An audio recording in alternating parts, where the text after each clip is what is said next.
پھر میں کیا کروں گا؟ کالے جادوگر نے کہا۔ تو کیا ہوا؟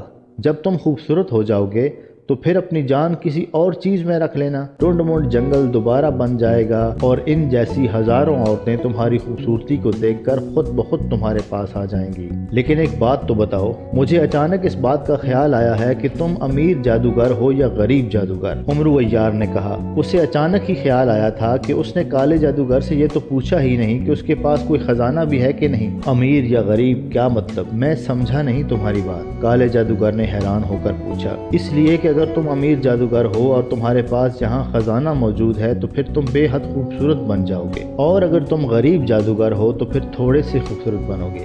عمرو عیار نے بات بنائی۔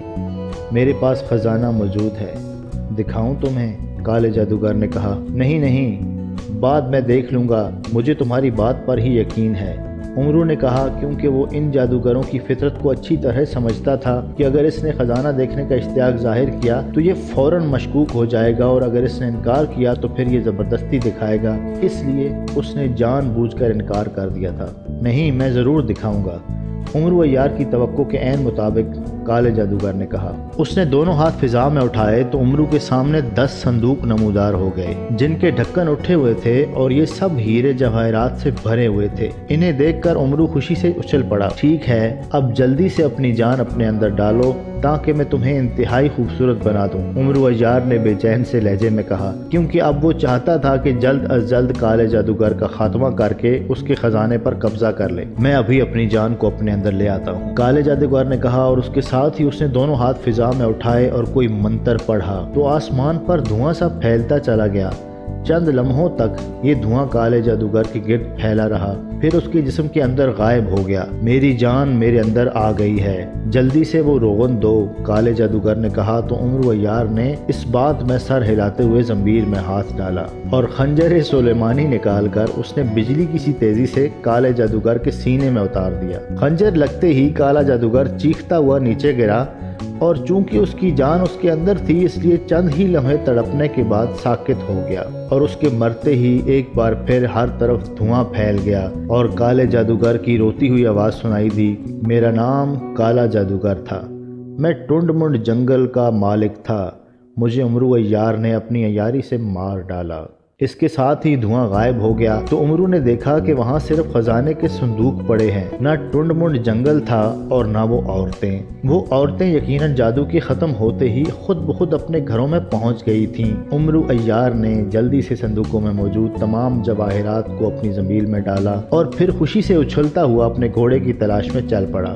وہ خوش تھا کہ اس نے کالے جادوگر کو مار کر عورتوں کو آزاد بھی کروا دیا اور اس کے بدلے میں اس کو بہت بڑا خزانہ بھی مل گیا۔